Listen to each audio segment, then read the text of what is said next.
타락한 죄인일까? 어느 것이 맞는 것 같습니까? 성경은 이 두 가지가 다 맞다고 말씀하고 있습니다. 성경은 인간이 양면성을 가지고 있다고 말씀합니다. 인간은 하나님의 형상으로 창조된 존귀하고 영광스러운 존재라고 말씀합니다. 또한 인간은 죄인이며 타락한 존재라고 말씀합니다. 이 두 가지의 양면성 모두를 우리 인간이 가지고 있다는 것입니다. 그래서 우리는 인간을 생각할 때 이 두 가지의 양면성을 함께 취급해야 합니다. 예를 들면 여러분 가정에서 어린 자녀들이 잘못했을 때 어떻게 해야 될까요? 부모가 자녀를 사랑으로 잘 키워야 되지만 자녀가 잘못했을 때는 꾸중도 하고 벌을 주어야 하죠. 무조건 자녀를 오냐오냐 하고 키우면 버릇없는 아이가 되고 자녀가 망가져 버립니다. 우리는 인간의 이 양면성을 같이 고려해야 돼요. 우리 자녀들을 사랑으로 잘 돌봐야 되지만 한편으로 잘못되었을 때는 부모가 자녀를 꾸짖을 수밖에 없는 것이죠. 국가도 마찬가지입니다. 하나님께서 국가를 세우셨는데 국가를 세우시고 정부를 세우셨는데 인간이 타락했기 때문에 하나님께서 국가와 정부를 세우신 거예요. 정부에 칼을 쥐어주고 악인들, 범죄자들에 대해서 그 칼을 사용해서 국민들을 잘 보호하라고 하나님께서 국가를 세우신 것입니다. 만약에 국가가 없다면 세상은 무법천지가 돼버리고 맙니다. 인간은 타락한 존재이기 때문에 하나님께서 국가를 세우신 것입니다. 이 세상에 훌륭한 부모님들이 참 많이 계신데 그렇게 훌륭한 부모님들도 사실 완전한 부모님은 아닙니다. 부모님들도 연약하고 부족한 점들이 있어요. 아무리 훌륭하신 분이라도 자녀도 마찬가지죠. 부부간에도 마찬가지예요. 부부간에도 상대방에게 완전함을 요구하기 시작하면 그 부부는 불행해지기 시작해요. 교회도 마찬가지입니다. 완전한 목사도 없고 완전한 성도도 없어요. 다 부족한 죄인들이 모인 곳이 교회예요. 근데 자기는 완벽한 것처럼 생각하고 다른 사람에게 완벽을 요구한다 그러면 그 교회는 무너지는 거예요. 가정도 그렇고 교회도 그렇고 국가도 마찬가지입니다. 그래서 어떤 분은 신앙생활 하실 때 그런 말을 하는 걸 들었어요. 목사님, 저는 신앙생활 하면서 하나님만 바라보기를 원합니다. 사람을 바라보면 실족하기 때문에 제 기도 제목이 하나 있는데, 하나님, 목양교회에서 신앙생활 하면서 사람들 때문에 실족하지 않게 해달라고 기도한다는 그런 분의 이야기를 들었는데 참 지혜롭다고 저는 생각해요. 하나님은 거룩하시지만 인간은 모두 죄인들이라고 하는 것을 우리는 잊지 말아야 됩니다. 하나님은 거룩하십니다. 믿습니까? 그분은 불의가 흠이 조금도 없으신 분이에요. 완전하신 분이에요. 완전히 의로우신 분이에요. 그러나 우리 인간들은 완전하지 못해요. 다 하나님 앞에서 부족하고 연약한 그런 허물 많은 모습들을 가지고 있다는 것입니다. 우리 하나님은 거룩하고 의로우신 분이시기 때문에 죄에 대해서 매우 엄중하신 분이십니다. 하나님은 반드시 죄에 대해서 형벌을 내리시고 심판하시는 분이십니다. 자, 그렇다고 한다면 하나님은 거룩하시고 의로우시고 하나님은 죄를 심판하시는 분이라면 우리가 하나님 앞에 어떻게 서겠어요? 우리가 하나님 앞에 못 서요. 우리 죄인들은 죄의 문제를 해결하지 않고 하나님 앞에 못 섭니다. 예수님께서 요한복음 14장 6절에 그래서 말씀하셨죠. 내가 곧 길이요 진리요 생명이니 나로 말미암지 않고는 아버지께로 올 자가 없다.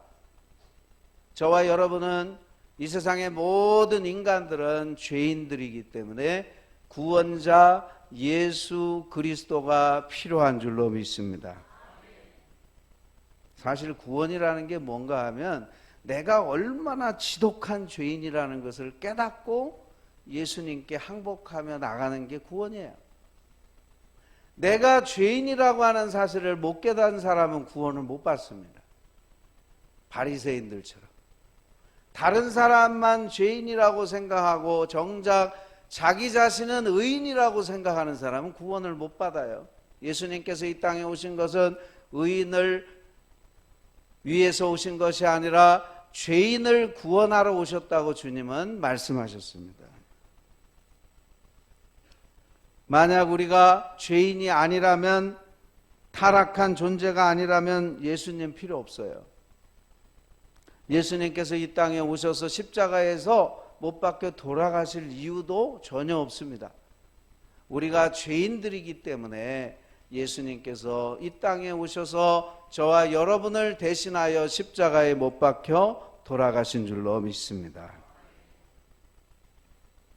성경은 우리가 다 죄인이고 심지어 구원받은 하나님의 자녀들임에도 불구하고 예수님이 재림하시는 그날까지는 이 세상에서 완전한 사람은 아무도 없다고 말씀하고 있어요.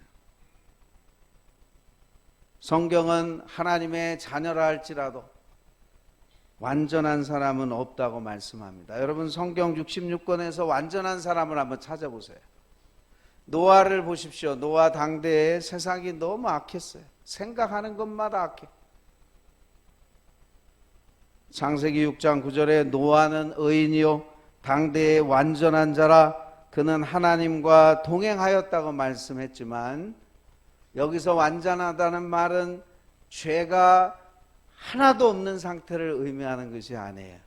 하나님과의 관계 속에서 의인이고 완전하다는 표현이지 노아도 역시 인간이기 때문에 부족한 점이 있었습니다. 그래서 홍수 후에 여러분들이 성경을 보시면 포도 농사를 짓고 포도주를 마시고 술에 취해서 벌거벗고 수치를 드러낸 그러한 모습을 우리가 노아에게서 발견하게 됩니다. 믿음의 조상 아브라함은 어떻습니까? 아브라함도 역시 완전하지 못했어요. 이방 나라의 기근 때문에 갔을 때 자기 생명을 보호하기 위해서 아내 사라를 누이라고 속이는 일을 했습니다. 야곱이란 사람은 어떻습니까? 형에게 장자권을 뺏으려고 팥죽 한 그릇에 형을 속이고 또 아버지에게 속였죠. 별미를 맛있게 만들어다가 드리면서 손에 털을 붙이고 목에 털을 붙여서 형인 양 그렇게 거짓말하면서 장자권을 빼앗았던 사람입니다.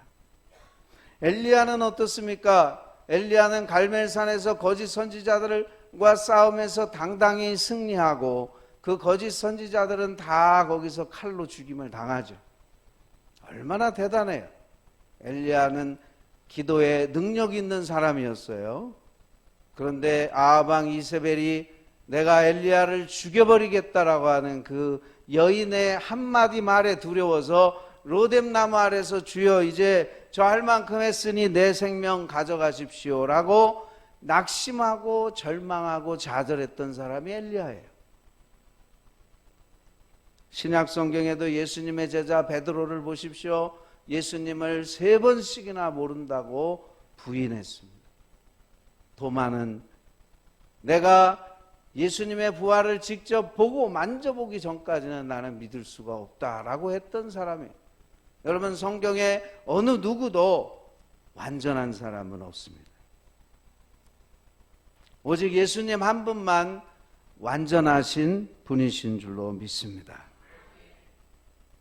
믿음 생활이라는 것이 내가 이제 예수 믿고 구원받아서 믿음이 점점점 자라서 장성한 분량에 이르는 것이 믿음 생활입니다.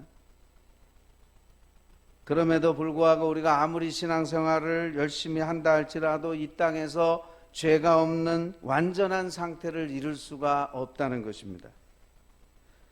우리가 거룩해지기 위해서 몸부림치고 죄를 짓지 않으려고 하고 예수님 닮으려고 하는 것, 그거 자체가 아름다운 것이지, 우리가 아무리 신앙생활을 완벽하게 하려 하더라도 역시 우리는 부족한 점이 있다라고 하는 것을 기억해야 되겠습니다. 오늘 본문에 나오는 하나님의 종 모세도 마찬가지예요. 모세 얼마나 위대한 종입니까? 40년 동안을 그 수많은 백성들을 광야에서 이끌어갔던 지도자 아닙니까? 수많은 기적을 모세의 지팡이를 통해서 하나님이 역사하셨어요. 모세는 하나님과 대면했던 종이었어요. 그러나 모세도 역시 부족한 인간이었기 때문에 하나님께 범죄함으로써 가나안 땅에 들어가지 못했습니다. 오늘 본문 말씀 51절을 한번 읽어보겠습니다. 51절 시작. 이는 너희가 신광야 가데스의 무리바 물가에서 이스라엘 자손 중 내게 범죄하여 내 거룩함을 이스라엘 자손 중에서 나타내지 아니한 까닭이라. 범죄했다 그랬어요. 모세가 범죄했다는 겁니다. 오늘 설교 제목이 신자의 범죄와 최후라고 하는 제목인데, 이 모세의 범죄와 모세의 이제 마지막 죽음에 관한 이 메시지를 통해서 오늘 우리가 하나님의 음성을 듣기를 축복합니다. 범죄했다는 말은 원래 히브리 말로 우리 세번역에는 이렇게 잘 번역이 되어 있어요. 믿음 없는 행동을 했다는 겁니다. 어떤 믿음 없는 행동을 했는지 오늘 본문에는 자세하게 나오지 않아요. 우리 민수기 말씀을 한번 찾아보겠습니다. 자세하게 나오는데 민수기 20장으로 가보겠습니다. 그 앞부분 바로 앞에 민수기 20장 7절부터 12절까지 229면에 있습니다. 민수기 20장 7절에서 12절까지 보시면 내용이 구체적으로 나오는데 제가 한번 봉독해 드리겠습니다. 민수기 20장 7절에서 12절. 여호와께서 모세에게 말씀하여 이르시되 지팡이를 가지고 내 형 아론과 함께 회중을 모으고 그들의 목전에서 너희는 반석에게 명령하여 물을 내라 하라. 내가 그 반석이 물을 내게 하여 회중과 그들의 짐승에게 마시게 할지니라. 자, 무리바라고 하는 지역에서 마실 물이 없어요. 백성들이 하나님을 원망하고 모세를 원망해요. 그때 하나님께서 모세에게 명령하셨어요. 저 반석 돌입니다. 돌에게 명령하면 그 돌에서 물이 나온다. 그 물을 가축들에게까지 마시게 하라. 이렇게 하나님 말씀하셨어요. 자, 근데 모세가 어떻게 했는지 봅시다. 9절. 모세가 그 명령대로 여호와 앞에서 지팡이를 잡으니라. 모세와 아론이 회중을 그 반석 앞에 모으고 모세가 그들에게 이르되 반역한 너희여 들으라. 우리가 너희를 위하여 이 반석에서 물을 내려 하고 11절 같이 읽어보겠습니다. 시작. 모세가 그의 손을 들어 그의 지팡이로 반석을 2번 치니 물이 많이 솟아나오므로 회중과 그들의 짐승이 마시니라. 하나님께서는 분명히 반석에게 명령하라 그랬는데 모세는 하나님의 말씀대로 안 했어요. 지팡이로 2번 반석을 쳤어요. 그래서 물이 나와서 먹기는 했는데 오늘 본문 12절 말씀, 여호와께서 모세와 아론에게 이르시되 너희가 나를 믿지 아니하고 나오죠. 불신앙해. 하나님의 말씀을 믿지 않았어요. 이스라엘 자손의 목전에서 내 거룩함을 나타내지 아니한 고로 너희는 이 회중을 내가 그들에게 준 땅으로 인도하여 드리지 못하리라 하시니라.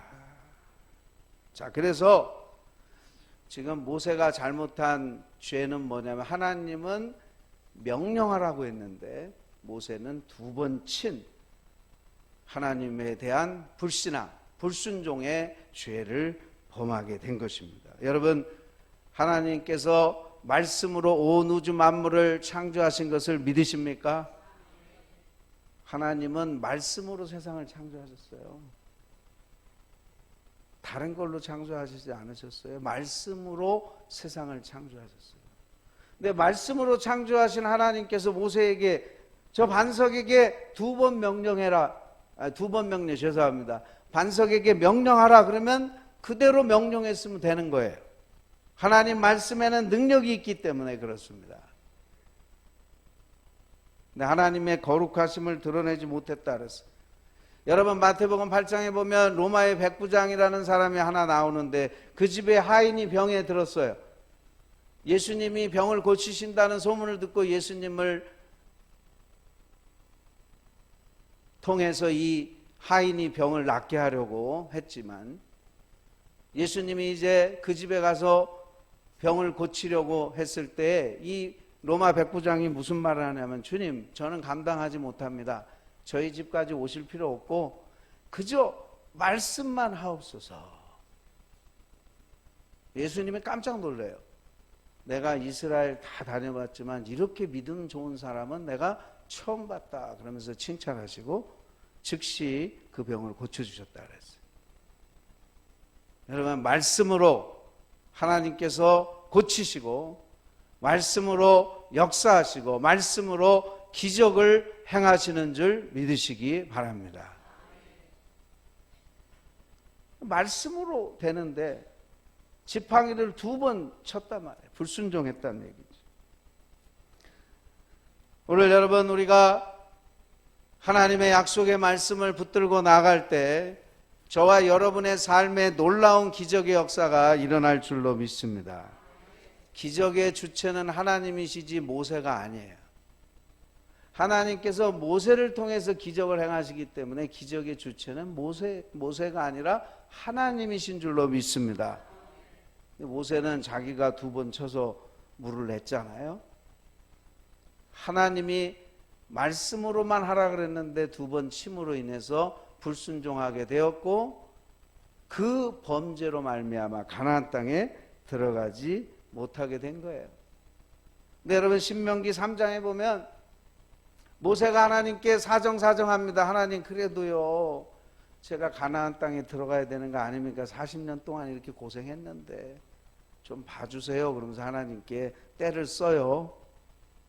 저 아름다운 가나안 땅에 좀 들어가게 해주세요. 하나님 뭐라고 말씀하시냐면은, 그만해도 족하니 이 일로 다시 내게 말하지 말라. 하나님이 아주 딱 잘라서 말씀하세요. 이제 더 이상 얘기하지 마라. 너는 가나안 땅에 못 들어간다. 하나님께서 말씀하신 것이죠.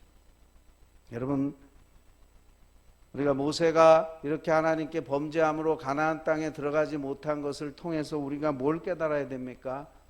죄는 반드시 결과가 있다는 것을 깨달아야 됩니다. 세상은 죄를 대수롭지 않게 생각합니다. 그러나 우리 하나님의 백성들은 죄를 매우 심각하게 생각해야 합니다.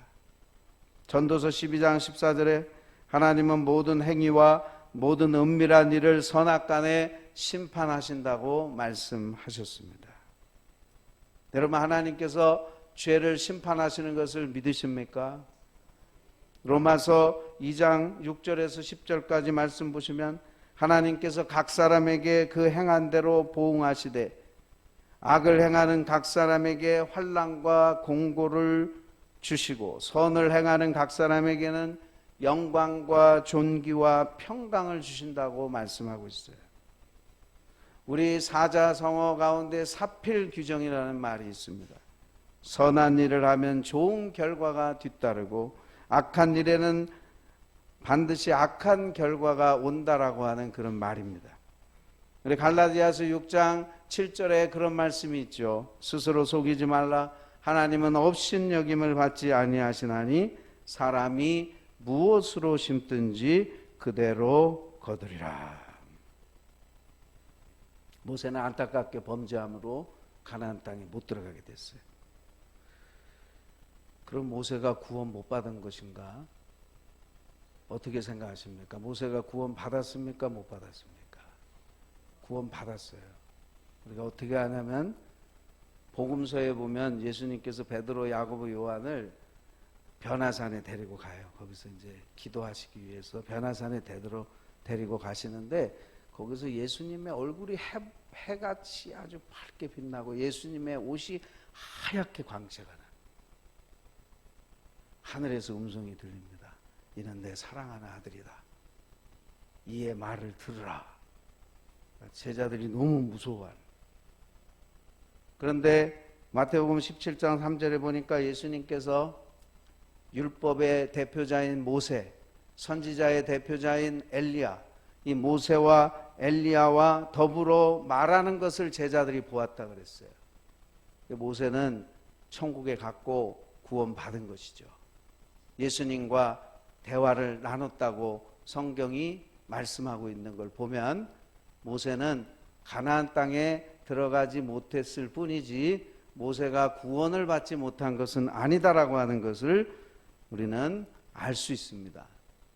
그러나 하나님의 종 모세도 하나님께 범죄함으로 징계를 받아서 가나안 땅에 들어가지 못했다는 사실을 오늘 이 아침에 우리는 매우 심각하게 생각해야 합니다.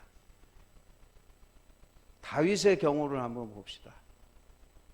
위대한 다윗, 하나님 마음에 합한 다윗이 밧세바를 간음하고 그것을 어떻게 해서든지 감추기 위해서 그의 남편 우리야 장군, 그 우리야 장군에게 뒤집어 씌우기 위해서 전쟁 중에 우리야 장군을 집으로 보내요.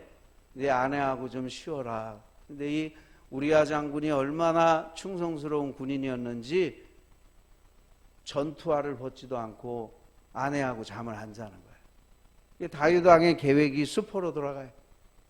아내하고 자야 아기가 생겨도 이 남편의 자식이라고 거짓말을 할 수 있는데 이 우리야 장군이 충성스러우니까 아내하고 잠을 안 자는 거예요.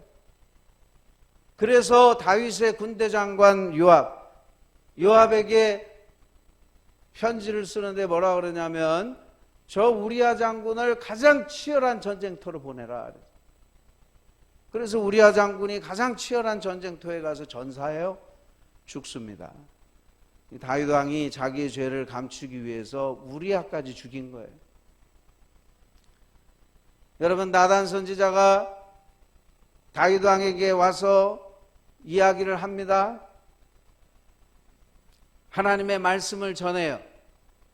사무엘하 12장 10절에 이제 내가 나를 업신여기고 햇사람 우리아의 아내를 빼앗아 내 아내로 삼았은즉 칼이 내 집에서 영영 떠나지 아니하리라.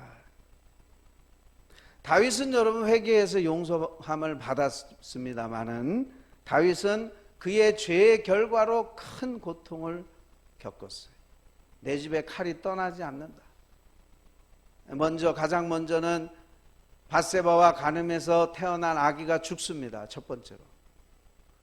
두 번째는 그 집에 큰아들 암논이 있어요. 다윗의 아들 암논이 있는데 이 암논이 배다른 형제인 압살롬의 여동생 다말이 너무 아름다우니까 그 다말을 겁탈합니다. 다윗의 아내가 너무 많으니까 복잡해. 그래서 암논이 다말을 겁탈해요. 그런데 아버지는 한마디 말도 안 해요. 그래서 압살롬이 화가 나서 암논을 죽일 계획을 세우고 마침내 암논을 죽여버립니다. 자기 형인데 암논을 죽여요. 그리고 압살롬은 아버지 다윗에게 대한 그 분노가 계속 안에서 자라서 나중에 아버지를 몰아내고 자기가 왕이 돼요. 압살롬이 잠깐 동안. 그래서 다윗 왕이 그 왕좌에서 내려와서 피난을 가게 되죠. 이 압살롬이 결국에는 안타깝게도 죽습니다. 압살롬의 이 머리는 너무 아름답고 그 머리숱이 많아서 많은 사람들이 볼 때 정말 부러워하는 머리카락인데 나귀를 타고 가다가 상수리 나무에 그 아름다운 머리가 탁 걸려서 나귀는 지나가 버리고 압살롬이 그 상수리 나무에 걸려 있는 거예요. 다윗 왕은 요압에게 간곡히 부탁해요. 제발 압살롬 내 아들 죽이지 마라. 근데 요압 왕은 다윗의 말을 어기고 그 상수리 나무에 매달려 있는 압살롬을 죽여버립니다. 그리고 다윗 왕이 이제 늙었을 때 넷째 아들 아도니아가 또 아버지에게 반역을 해서 솔로몬에게 죽임을 당해요. 이렇게 그의 가정에 피바람이 계속 있고 하나님께서 말씀하신 대로 나단 선지자에게 내 집에 칼이 영영 있으리라고 한 그 말씀이 그대로 이루어지는 것을 우리는 보게 됩니다. 사랑하는 성도 여러분, 모세가 하나님 앞에 범죄했을 때 가나안 땅에 못 들어가고 다윗 왕이 하나님 앞에 범죄했을 때 그 집에 칼이 끊이지 않았어요. 오늘 여러분, 우리 그리스도인들을 향하여 하나님 말씀하십니다. 너희는 죄를 우습게 알지 말고 죄를 매우 심각하게 생각하라고 하나님께서 오늘 이 아침에 저와 여러분을 향하여 말씀하시는 주님의 음성을 들으시기를 축복합니다. 신자들이 죄를 범할 때 어떤 일이 생기는지 몇 가지 생각해 보겠습니다. 첫 번째는 신자가 죄를 범하면 구원을 상실하지는 않지만 징계를 받고 고통을 받게 됩니다.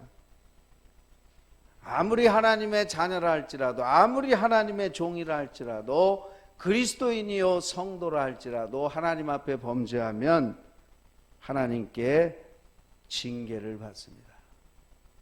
하나님께서 금방 징계를 내리시진 않아요. 하나님께서 여러 차례 여러 루트를 통해서 경고를 하세요. 근데 그 경고를 듣고도 무시합니다. 그러면 이제 하나님께 징계를 받는 거예요. 히브리서에 보면 하나님의 징계가 없는 사람은 버린 자식이다, 사생하다, 이렇게 말씀하고 있어요. 사실 하나님께서 징계하시는 게 축복이에요. 왜냐하면 하나님께서 징계 안 하면 어떻게 되죠? 완전히 멸망의 길로 가거든요. 하나님이 사랑하시기 때문에 징계하는 거예요. 징계도 어떻게 보면 감사한 거예요. 우리를 멸망시키지 않게 하시기 위해서. 우리가 멸망당하는 것을 기뻐하시지 않기 때문에 하나님께서 징계하시는 줄로 믿습니다. 그러니까 징계로 끝나는 게 낫지, 이게 영원한 심판으로 가면 이거는 정말 복잡해집니다. 두 번째는 우리가 하나님 앞에 범죄했을 때 어떻게 해야 됩니까? 즉시 회개해야 됩니다. 하나님이 내 안에 성령님께서 감동을 주셔서, 우리 안에 성령님이 계시죠? 여러분 안에 성령님 계시죠? 죄를 깨닫게 해주세요. 그러면 즉시 회개해야 돼요. 오래 가지고 하지 마세요. 즉시 회개하세요. 요한일서 1장 9절, 만일 우리가 우리 죄를 자백하면 그는 미쁘시고 의로우사 우리 죄를 사하시며 우리를 모든 불의에서 깨끗하게 하실 것이요. 우리가 매일매일 죄 짓잖아요. 우리 그리스도인이라도 그때그때마다 죄가 생각나면 하나님께 용서를 구하고 회개해야 돼요. 우리 그리스도인들은 날마다 참회하는 생활을 해야 돼요. 왜냐하면 우리가 예수 믿고 죄를 안 짓는다면 얼마나 좋겠어요. 예수 믿고 구원받아서 그 다음부터 죄를 안 짓는다 그러면 참 신앙생활 편할 것 같아요. 근데 아직까지 우리 안에 죄악된 본성이 남아있기 때문에 예수 믿은 하나님의 자녀라 할지라도 죄를 범할 수 있어요. 그래서 그때마다 회개할 때 하나님께서 용서해 주신다, 이렇게 약속해 주고 있습니다. 세 번째는 하나님께서 신자들이 죄를 자백하고 용서를 구해서 용서를 해 주셨다고 해서 죄의 결과로 나타나는 피해까지 책임져 주시지 않는다는 사실입니다. 자, 많은 그리스도인들이 오해를 해요. 회개하면 다 끝난다고 생각해요. 그렇지 않습니다. 모세도 그랬고 다윗도 그랬고 마찬가지. 한번 생각해 보세요. 여기 뜨거운 모닥불이 있어요. 그럼 내가 손을 그 불에다가 넣으면 어떻게 돼요? 손이 멀쩡하신 분, 불에다가 손 넣으면 멀쩡하신 분 있어요? 손이 돼요. 뜨거운 불에 넣으면 되게 돼 있어요. 이게 무슨 얘기냐면 내가 죄를 범하게 되면 그 죄에 대한 결과를 피할 수 없다는 거예요. 예를 들면 어떤 사람이 도박에 미쳤어요. 도박하는 건 하나님 뜻이 아닌데, 죄인데, 성경에 땀 흘려 일하라 그러는데 도박에 중독이 돼서 계속 도박을 했어요. 그러다가 회개하고 예수 믿었어요. 하지만 이미 재산은 다 탕진한 거예요.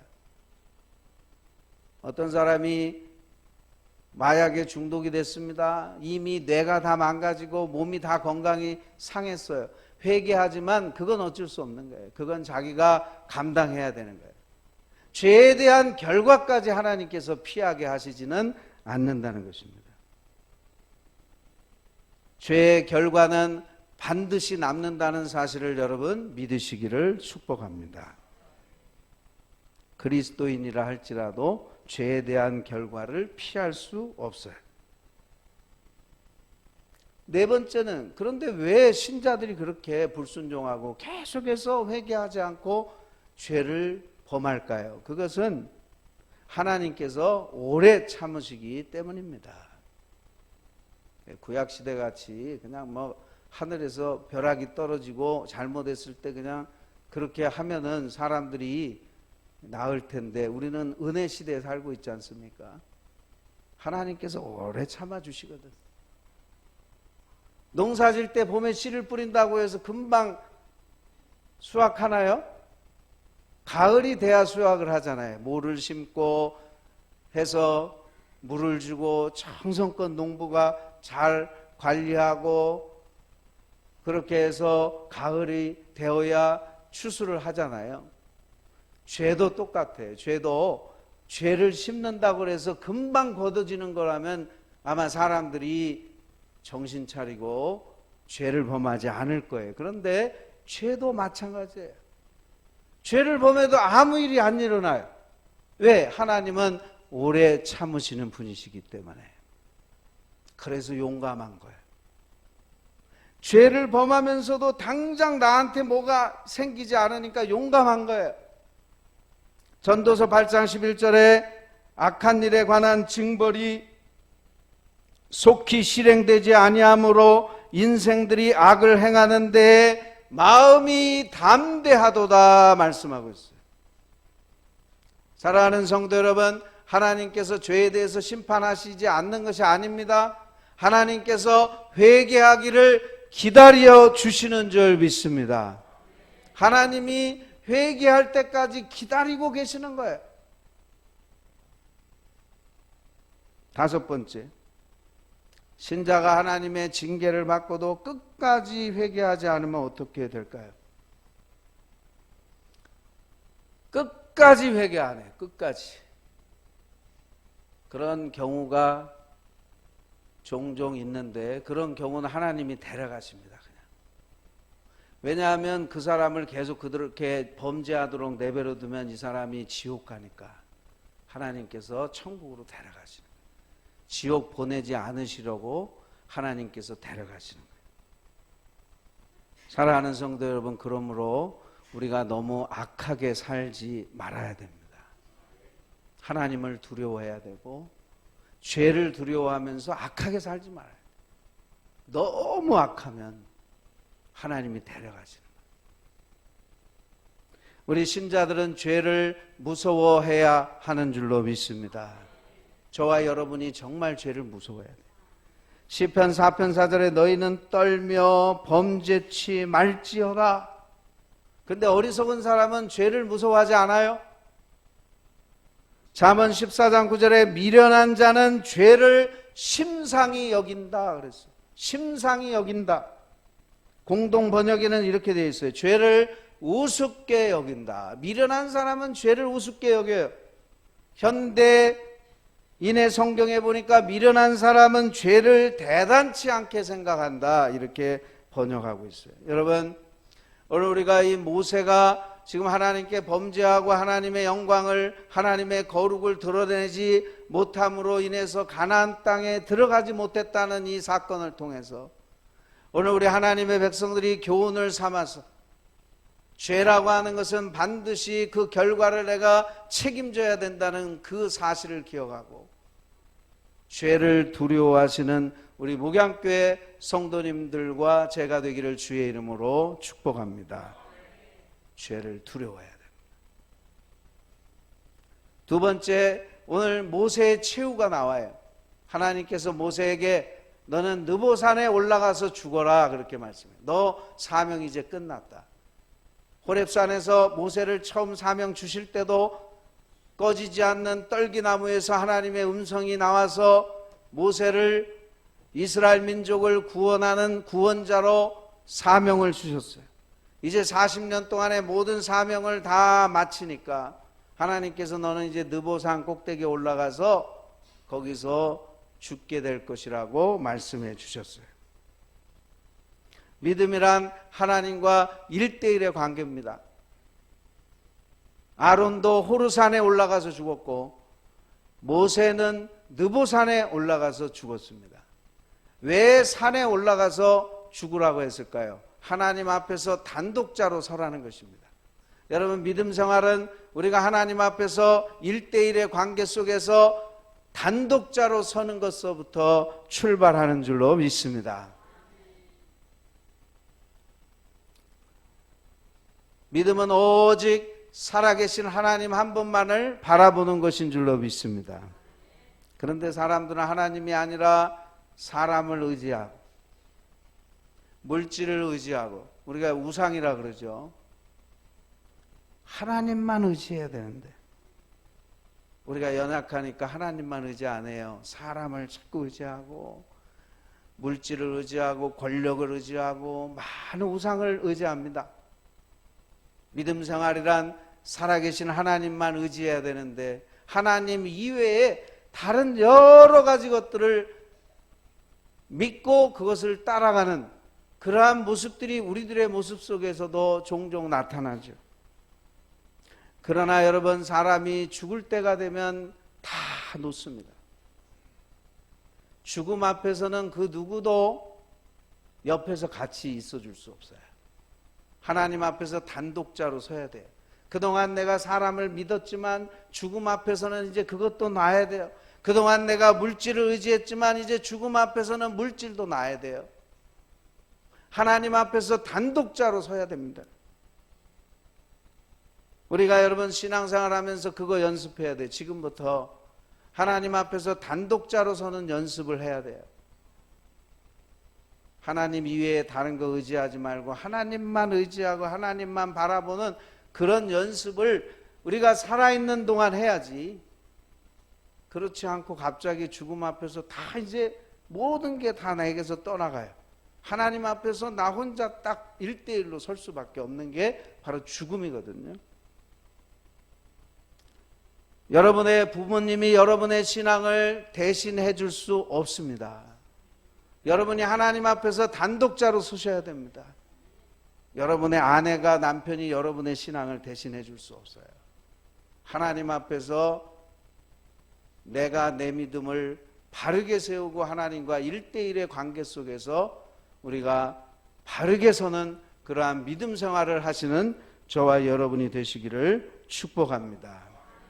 모세는 40년의 모든 사명이 끝나서 이제 죽게 되었죠. 우리도 사명이 끝나면 죽습니다. 그런데 그리스도인은 죽음을 두려워하지 않습니다.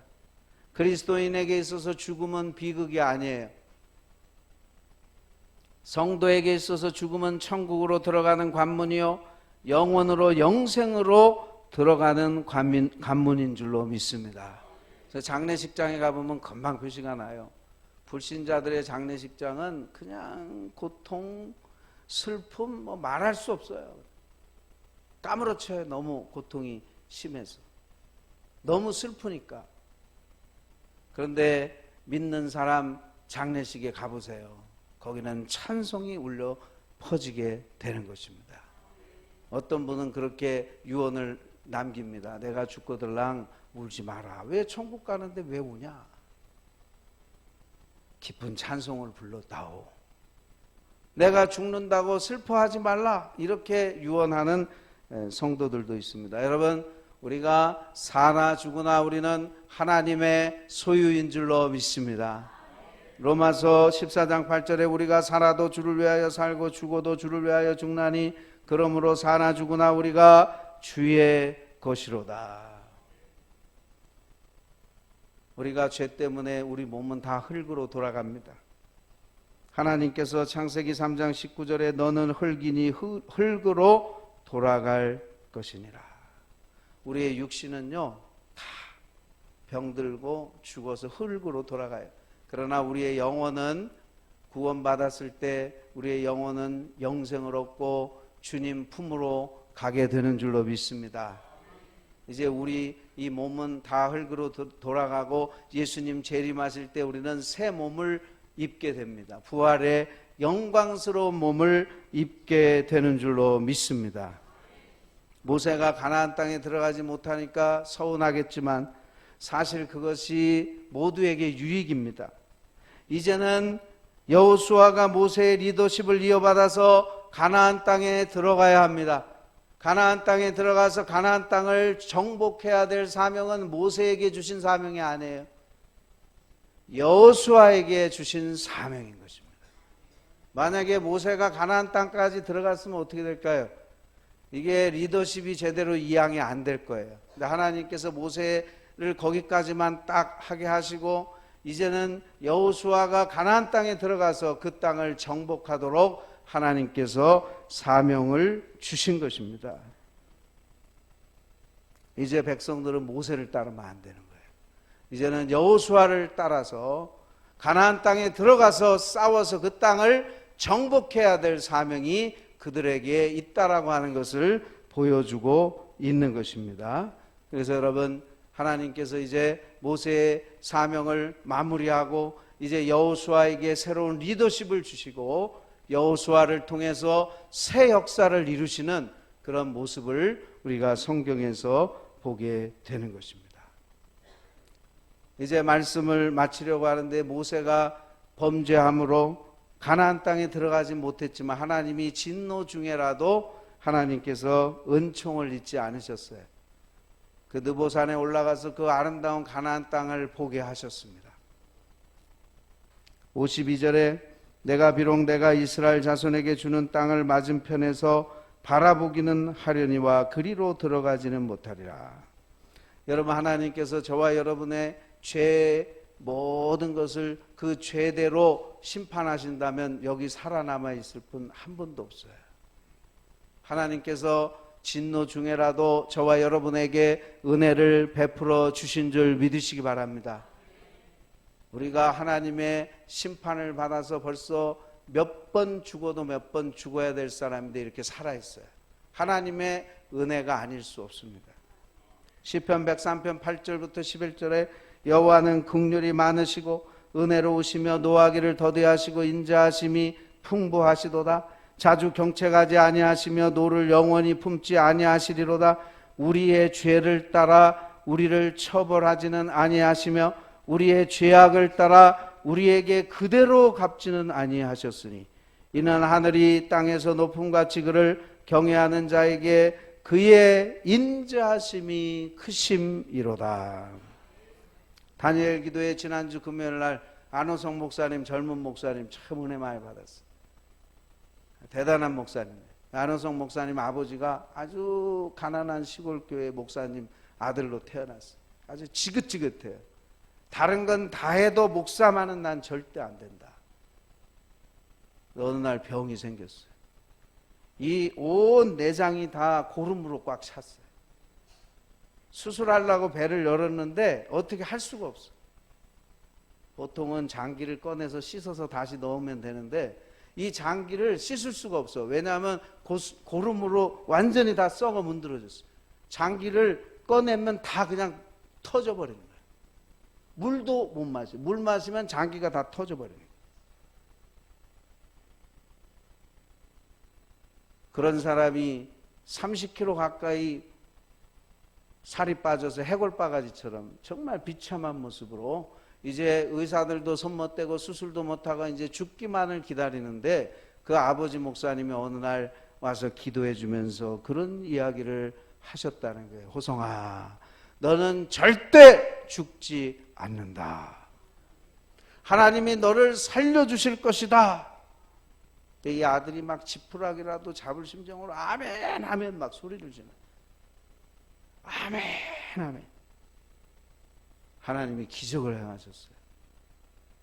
기가 막히게 이 안에 있던 그 모든 고름이 다 빠져나오더니 완전히 소생이 돼가지고 살아나는 기적을 하나님께서 행하셨어요. 근데 인간이 얼마나 간사한지 아십니까? 죽다 살았잖아요. 그럼 목사 돼야 되잖아요. 근데 일본으로 도망가요. 살았어. 이제 난 살았다. 난 다른 건 다 해도 난 목사는 못해. 그러면서 일본으로 도망갔어요. 근데 갑자기 배가 살살 아프더니 한국에서 아팠던 그거랑 똑같이 아픈 거예요. 병원에 가서 검사를 해봤더니 지난번 그 병이 재발을 해서 죽게 된 거예요. 근데 하나님한테 얼마나 부끄러워요. 제대로 얼굴도 못 주고. 하나님